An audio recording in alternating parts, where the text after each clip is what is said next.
ഇറാഖിനുള്ളിൽ വിനാശകരമായ അക്രമങ്ങളും അട്ടിമറി നീക്കങ്ങളും നടപ്പിലാക്കാൻ ശ്രമിച്ച ഉക്രൈൻ ബന്ധമുള്ള രഹസ്യ സംഘങ്ങളെ അറസ്റ്റ് ചെയ്തതായി ഇറാഖ് ഔദ്യോഗികമായി അവകാശപ്പെട്ടു.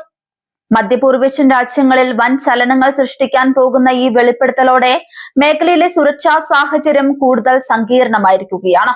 ഇറാഖ് ദേശീയ സുരക്ഷാ ഉപദേഷ്ടാവ് ഖാസിം അൽ അബൂദിയാണ് ഈ വിവരങ്ങൾ ഔദ്യോഗികമായി പുറത്തുവിട്ടത്. രാജ്യത്തെ വിവിധ തന്ത്രപ്രധാന കേന്ദ്രങ്ങളും സ്ഥാപനങ്ങളും ലക്ഷ്യമിട്ട് അക്രമങ്ങൾ നടത്താൻ പദ്ധതിയിട്ട നിരവധി വിദേശ ബന്ധമുള്ള ഗ്രൂപ്പുകളെയാണ് തടങ്കിലാക്കിയതെന്ന് ഇറാഖി ഇന്റലിജൻസ് വ്യക്തമാക്കുന്നുണ്ട്. ഇറാഖി സുരക്ഷാ ഏജൻസികൾ നടത്തിയ ശക്തമായ ഇന്റലിജൻസ് അന്വേഷണങ്ങളുടെയും നിരീക്ഷണങ്ങളുടെയും ഫലമായാണ് ഈ അട്ടിമറി സംഘങ്ങൾ വലയിലായത്. പിടിക്കപ്പെട്ട സംശയാസ്പദമായ വ്യക്തികൾ തങ്ങൾ ഉക്രൈനുമായി ബന്ധപ്പെട്ടാണ് പ്രവർത്തിച്ചിരുന്നതെന്ന് പ്രാഥമിക ചോദ്യം ചെയ്യലിൽ സമ്മതിച്ചതായി ഇറാഖി സുരക്ഷാ കേന്ദ്രങ്ങൾ അവകാശപ്പെടുന്നുണ്ട്.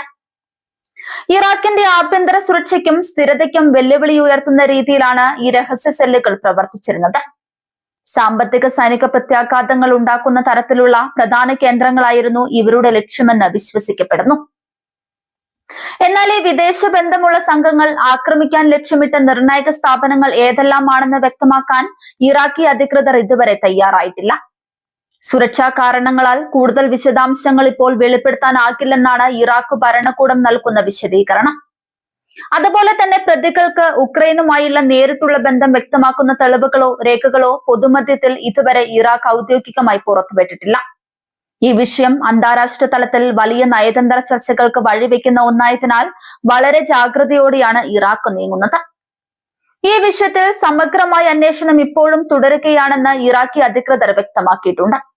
അന്വേഷണങ്ങൾ പൂർണ്ണമായി പൂർത്തിയാകുന്നതുവരെ ആരോപണ വിധേയരായ കക്ഷികൾക്ക് മേൽ ഔദ്യോഗികമായി കുറ്റം ചുമത്താനോ ഉത്തരവാദിത്തം കെട്ടിവെക്കാനോ കഴിയില്ലെന്ന് സുരക്ഷാ ഉപദേഷ്ടാവ് സൂചിപ്പിച്ചു. വിഷയത്തിൽ നിയമപരമായ എല്ലാ നടപടികളും പാലിച്ചുകൊണ്ട് മാത്രമായിരിക്കും മുന്നോട്ടു പോവുക എന്ന് ഇറാഖ് വ്യക്തമാക്കുന്നുണ്ട്. വ്യക്തമായ ശാസ്ത്രീയ തെളിവുകൾ ശേഖരിച്ച ശേഷം മാത്രമേ അന്താരാഷ്ട്ര വേദികളിൽ ഈ വിഷയങ്ങളിൽ അന്തിമ നിലപാട് സ്വീകരിക്കൂ എന്നവർ എടുത്തു പറയുന്നുണ്ട്. റഷ്യ ഉക്രൈൻ യുദ്ധം ആഗോളതലത്തിൽ പടർന്നു പിടിക്കുന്ന സാഹചര്യത്തിലാണ് മിഡിൽ ഈസ്റ്റിൽ നിന്നുള്ള ഈ പുതിയ സുരക്ഷാ വെളിപ്പെടുത്തൽ വരുന്നത്. യുദ്ധഭൂമിക്ക് പുറത്തേക്ക്, പ്രത്യേകിച്ച് അറബ് രാജ്യങ്ങളിലേക്ക് ഇത്തരം ചാരപ്രവർത്തനങ്ങളും അട്ടിമറി നീക്കങ്ങളും വ്യാപിക്കുന്നത് വലിയ ആശങ്കയ്ക്ക് ഇടയാക്കുന്നുണ്ട്.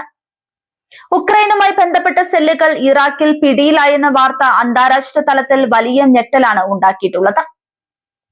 യുദ്ധരംഗത്ത് പാശ്ചാത്യ രാജ്യങ്ങളുടെ ശക്തമായി പിന്തുണയുള്ള ഉക്രൈനുമേൽ ഇത്തരമൊരു ആരോപണം ഉയർന്നത് അവരുടെ നയതന്ത്ര നിലനിൽപ്പിനെയും പ്രതിച്ഛായയെയും പ്രതികൂലമായി ബാധിച്ചേക്കാം.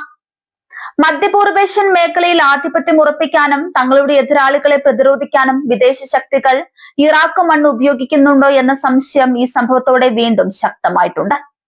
ഇറാഖിന്റെ പരമാധികാരത്തിനു മേലുള്ള കടന്നുകയറ്റമായാണ് പ്രമുഖ അറബ് മാധ്യമങ്ങൾ ഇതിനെ കാണുന്നത്. ചാരവ്യൂഹങ്ങളുടെയും രഹസ്യ ഗ്രൂപ്പുകളുടെയും സാന്നിധ്യം രാജ്യത്തിന്റെ ആഭ്യന്തര സുരക്ഷയ്ക്ക് വൻ ഭീഷണിയാണെന്ന് മനസ്സിലാക്കി ഇറാഖി സൈന്യവും ഇന്റലിജൻസ് അതിർത്തികളിലും പ്രധാന നഗരങ്ങളിലും പരിശോധനകൾ ഊർജിതമാക്കിയിട്ടുണ്ട്. ഈ വൻ സുരക്ഷാ വെളിപ്പെടുത്തലിന് പിന്നാലെ അന്താരാഷ്ട്ര തലത്തിലുള്ള പ്രതികരണങ്ങൾക്കായി ലോകം ഉറ്റുനോക്കുകയാണ്. ഇറാഖിന്റെ ആരോപണങ്ങൾക്ക് മറുപടിയായി ഉക്രൈൻ സർക്കാരും അവരുടെ വിദേശകാര്യ മന്ത്രാലയവും എന്താണ് പറയാൻ പോകുന്നത് എന്നത് ഈ വിഷയത്തിലേറെ നിർണായകമാക്കും. വരും ദിവസങ്ങളിൽ ഈ വിഷയത്തിൽ കൂടുതൽ നിഷേധങ്ങളോ തെളിവുകളോ പുറത്തുവരാൻ സാധ്യതയുണ്ട്. അന്വേഷണം പൂർത്തിയാക്കുന്നതോടെ ഇതിനു പിന്നിലെ യഥാർത്ഥ സൂത്രധാരന്മാരും അവരുടെ യഥാർത്ഥ ലക്ഷ്യവും കൂടുതൽ വ്യക്തമാകുമെന്നാണ് കരുതപ്പെടുന്നത്.